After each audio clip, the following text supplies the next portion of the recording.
Seguimos aquí en Metadata y bueno, es tiempo de análisis, fundamentalmente lo venimos presentando ya, hablamos de lo que ha representado la provincia de Misiones y hemos también conocido cómo ha quedado el escenario político, lo que va a representar la nueva etapa en las elecciones del mes de noviembre. Pero ¿qué ha sucedido a nivel nacional y cómo se viene presentando la política?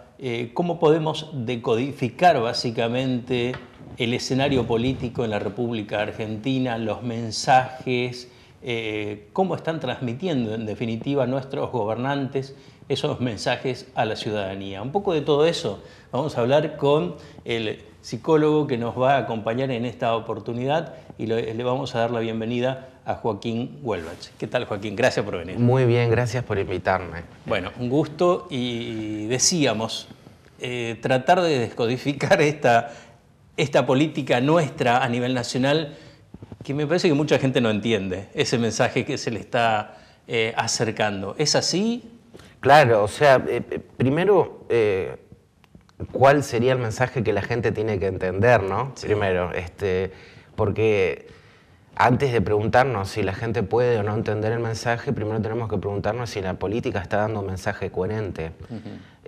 Y si en general, no sé si la política está dando un mensaje coherente, sino más bien si lo que hoy encontramos en la agenda pública es algo de lo que yo pueda después, de un proceso de reflexión o discusión, de debate, retirar algo enriquecedor, obtener algo enriquecedor. Claro. Por lo menos en la última etapa de este proceso electoral a nivel nacional veíamos, y lo señalábamos nosotros en varios artículos del diario El Territorio, respecto a la ausencia, por ejemplo, justamente de propuestas. Se ha armado como una suerte de gran show mediático de acusaciones de ida y vuelta, pero nada de oferta electoral, como tampoco contenidos. Sí, bueno, cuando hablábamos del mensaje recién, y yo lo amplié al debate público justamente porque hay otros agentes, como por ejemplo los medios de comunicación, que claramente son partícipes necesarios de esta realidad. No es solamente por eso que la clase política decide no sofisticar o complejizar su mensaje, también decide, por ejemplo, no sincerarlo muchas veces, ¿no? Sí. Pero el problema es que todos los otros partícipes tampoco están buscando ese debate realmente por naturaleza político. Sí. Porque eso también cabe aclarar. ¿De qué hablamos cuando hablamos de política, no? Si nos resignamos a que la política sea este proceso de bastardización de la discusión pública, sí, o si creemos realmente en la política como un instrumento racional, moderno, de transformación y administración de la realidad pública. Esa es, porque si ya no creemos en la política de esa manera, bueno, difícilmente podamos mantener por mucho la farsa de habitar las instituciones que fueron pensadas con esa política en mente, ¿no? Claro. Uno tiene que pensar que las instituciones no son un hueco vacío o letra muerta sobre un papel, sino que requieren de un correlato de realidad material que es la vida pública, el debate público en sí mismo. Es decir, la polis griega, sin el foro en donde los ciudadanos se juntaban a discutir, bueno, perdona, estoy confundiendo, el foro es de los romanos, un término latino. El ágora, en donde la gente se juntaba a discutir, no tenía... Es la plaza pública. Era una cáscara, claro, la polis en eso. El corazón estaba ahí, sí, en eso que nadie podía inscribir, nadie podía inmortalizar, pero sin embargo era el correlato vivo, sí, de esa letra que yo llamo muerta, ¿no? Bueno, muerta no está si tiene ese correlato vivo. Bueno, ahora en lugar de eso, tenemos, bien vos lo ponés en términos de espectáculo, ¿no? De una cuestión en donde atrae el político que entretiene, en donde gana el político que lesiona, que insulta, en donde el periodista que incorpora, no sé, chistes, piruetas, que incorpora cuestiones recreativas para mantener la atención del público sin que esa atención realmente sea justificada por algo de interés público. Eso que lleva a un vaciamiento tal de la discusión pública que la legitimidad de las instituciones ya está rota inclusive antes de que nosotros podamos interpretar, como hicimos hace poco en estos días, que la gente ya no cree en el gobierno después de una elección. No, antes de la elección, como te digo, la legitimidad ya está truncada si toda esa campaña, toda la discusión de esa elección fue esto. Claro. O sea que el propio dirigente va presentándose como o saboteando su propio contenido, digamos. No, es que por eso yo lo quiero sacar del foco exclusivamente de los dirigentes y justamente poniéndonos nosotros en el rol hipotético de un dirigente político, de un candidato. Yo en el momento en que me senté en la silla, en el programa de televisión para tratar de convencer al otro de votarme, ahí ya estaba perdida la legitimidad. Desde el comienzo del partido. Porque todos los dispositivos en los que yo estoy participando, mi campaña, oradan esa misma legitimidad, sí, ¿no? Entonces, yo por ejemplo lo vimos con el caso de Tolosa Paz, el tema de la palabra garchar, sí, el tema del horóscopo y todo eso. El problema no es solamente Tolosa Paz o la falta, digamos, de contenido político, sí, de Tolosa Paz. El problema es que Tolosa Paz no hizo nada raro. Uno prende la televisión y hay un montón de programas en horario de protección al menor, sí, inclusive cabe aclarar, que hablan en esos mismos tenores todo el tiempo. Bueno, seamos sinceros, vayamos un paso más en la sinceridad. La mayoría de la gente, en algún contexto de ocio o interacción social, hablan esos mismos tenores frecuentemente. Claro. Y digo, si nosotros mismos estamos bastardizando, en general estamos empeorando, empobreciendo el nivel de nuestras interacciones, en general, familiares, sociales en general, institucionales, si constantemente en nuestra vida cotidiana estamos confundiendo roles, por ejemplo, amigo con padre, pareja con terapeuta, sí, etcétera, etcétera, entonces el mero reflejo va a ser lo que estamos observando en la política, ¿no? Quizás, Joaquín, el hecho de que se tire por allí una frase y el político, el buen político lo sabe aprovechar, hasta sirve para un debate en profundidad, digo. Como un detonador. Claro. Se habló, bueno, mencionaba el caso de Tolosa Paz, podemos decir también lo que planteó Vidal con el tema del porrito y después de otro el rock and roll. Fueron tres pilares casi de lo que fue la campaña y nada de contenido. No, y podemos seguir enumerando ejemplos. Sí. Esta campaña fue particularmente bizarra, porque lo bizarro, lo grotesco, lo vulgar aparece inmediatamente cuando no hay estructura, cuando no hay coherencia, cuando no hay ciertos parámetros que guían a la racionalidad. Entonces, es normal que aparezca lo bizarro. Por ejemplo, ya que traemos el ejemplo de Vidal y el macrismo en general, lo mismo pasa, digamos, hay un falso discurso de modernización de la política que entiende que la profesionalización de la comunicación política pasa por el entretenimiento, el engaño, la banalización, cuando no, la tecnocracia, la elevación, la inclusión de la política a la política de la ciencia, de la tecnología. Entonces el macrismo habla de una modernidad que es una modernidad posmo muy berreta, que difícilmente en realidad se pueda llamar modernidad.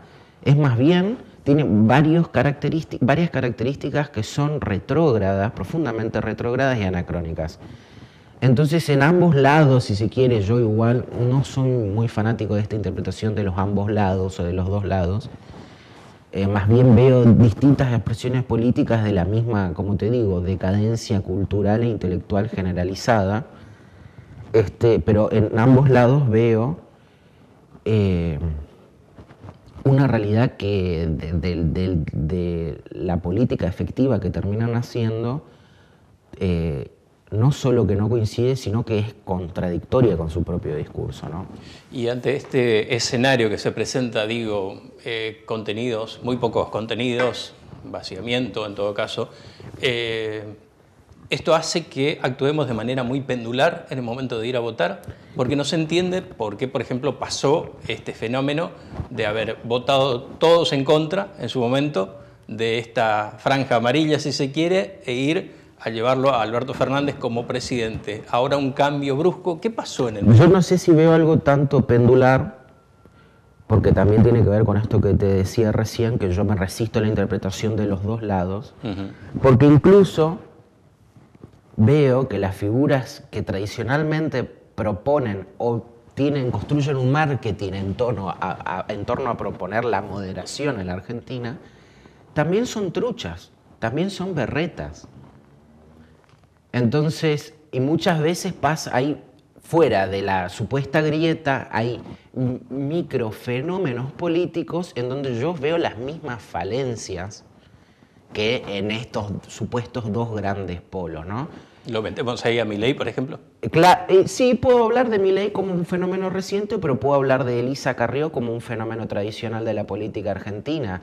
Una persona que supuestamente frente a la pauperización intelectual e institucional de la política habla en términos grandilocuentes legales, pero en realidad siempre fue un fenómeno político extremadamente relacionado y muy necesitado de la performance mediática, y una performance muy relacionada al histrionismo, a las grandes frases, a la acusación como reemplazo de la propuesta, etc. Entonces no es solamente un movimiento pendular, sino que más bien es un movimiento de impulsividad irreflexiva, es decidir el voto muy cerca de las elecciones, más que decidirlo como a quien lanza una moneda al aire y ve de qué lado sale. Mucha gente que copia el voto, es decir, tiene alguna persona en su vida íntima o cercana a la que considera que tiene una opinión política fundada, y a esa persona le sigue el voto. Muchísima gente vota como vota un familiar, por ejemplo. Entonces, el mismo fundamento del proceso democrático está en juego. Porque el problema acá es que son instituciones que fueron pensadas para nutrirse de la discusión de premisas abstractas que muchas veces tienen que ver con la teoría académica, que muchas veces tienen que ver con la realidad económica, que siempre tienen que ver con fenómenos complejos con muchos matices, que en las herramientas cotidianas de la persona de a pie no están. Y si encima no hay un mínimo de compromiso, entre comillas, no quiero usar el término compromiso porque funciona muy de educación cívica, ética en el colegio, qué sé yo, sino más bien de mínimo involucramiento en la realidad que te afecta directamente. Es decir, estoy esperando una actitud de mínima conexión. Porque decir, no me importa lo que voto, yo no lo juzgo tanto de una cuestión moral de, cómo no te va a importar la política, sino más bien como una cuestión de disociación de algo que es parte necesaria de tu realidad. Entonces, yo, por ejemplo, escucho muchas veces hablar de la voz de las urnas o el mensaje de las urnas, cuando en realidad no hay mucho que interpretar. Y también escucho a la clase política muy guiada por cierto periodismo especializado y por cierta noción de lo que es la ciencia política que se instaló en la Academia Argentina, que tiene que ver con la interpretación del mensaje del pueblo, ¿no? ¿Y cómo nos recuperamos de este retroceso que se está dando en la política, en la ciudadanía en general? Está claro que también hay un problema grave de formación, de instrucción. Sí, una de las principales cuestiones en esto me parece que tiene que ver con la profundísima crisis educativa que atraviesa el país hace mínimo 3 décadas, ¿no? La vuelta de la democracia sigue aún con la deuda pendiente de la educación. Eso es una cuestión clarísima. Sí. Mientras vivamos en una sociedad en donde el conocimiento es un capital cada vez más importante, en donde la información y por lo tanto el procesamiento de la información son cada vez más importantes, la deuda educacional que tenemos va a ser cada vez más onerosa. Esa deuda del Fondo Monetario Internacional, que cuanto más defolteada está, más caro te sale después porque tenés penalizaciones, porque tenés intereses. Bueno, esto es lo mismo. El mundo se está modernizando a un paso acelerado, o al menos una porción del mundo, y vos seguís teniendo la misma crisis educativa que tenías hace 30 años cuando la mayoría del mundo se comunicaba con telégrafo y teléfono y qué sé yo. Entonces, ese es uno de los grandes problemas. Nuestros profesionales en general están en una situación de decadencia de las distintas comunidades profesionales de nuestro país. Hay una pérdida de credibilidad en las profesiones tradicionales. No es solo la clase política. Esto se refleja en distintos aspectos, en crisis sanitaria. La ley de salud mental, por ejemplo, que me atañe más directamente a mí, es un ejemplo de la crisis profesional en el centro de la comunidad psiquiátrica y psicológica. Me quedé pensando también en el rol que ha tenido las redes sociales. Parece que nos sentimos muy cómodos en breves mensajes en Twitter, en hacer algo de TikTok, como una suerte de mensaje y este vaciamiento del cual hablábamos, ¿no es cierto? Sí, yo generalmente escucho mucho en la agenda pública de la política hablar sobre los medios de comunicación tradicionales y analógicos, y hay una diferencia de poder enorme entre esos medios tradicionales y las redes sociales. No hay solamente un proceso de reemplazo, como la mayoría de la gente ve. Antes teníamos la tele y ahora tenemos esta otra pantalla. No. Hay diferencias de naturaleza muy grandes en, por ejemplo, que un diario hace 20 años no tenía ni idea quién los leía. Y Facebook tiene absolutamente toda idea de quién sos vos, mucho mejor que vos mismo. Eso ya es una diferencia tremenda. Y segundo, que Facebook es tu vida. Digo Facebook, la empresa, no la red social que hoy por hoy está en decadencia. Es tu vida, sabe todo, está presente en todos los aspectos de tu vida, a diferencia de un diario o la radio, y modifica directamente tus patrones de conducta, tus patrones cognitivos. Es decir, el medio es el mensaje. Ellos tienen deliberadamente equipos de personas que desarrollan adentro de sus redes sociales una ingeniería psicológica y social para enseñarte a pensar de un modo, para enseñarte a atender de un modo, para enseñarte a expresarte de un modo. Eso es radicalmente... Y a comprar. Entonces no es solo que te venden ideas como un diario, sino que ya se pueden garantizar de que vos vayas a interpretar, incluso antes de que la idea llegue, de la manera que ellos quieren, lo que ves que está pasando. Eso es un poder tremendo y en la realidad son grandes responsables del proceso de estupidización del discurso público. Excelente, Joaquín. Gracias por acompañarnos. No, gracias realmente a vos por invitarme. Empezamos a hablar y podemos extendernos muy ampliamente, pero bueno, esto es televisión también, así que muy amable por acompañarnos. No, gracias a vos por invitarme.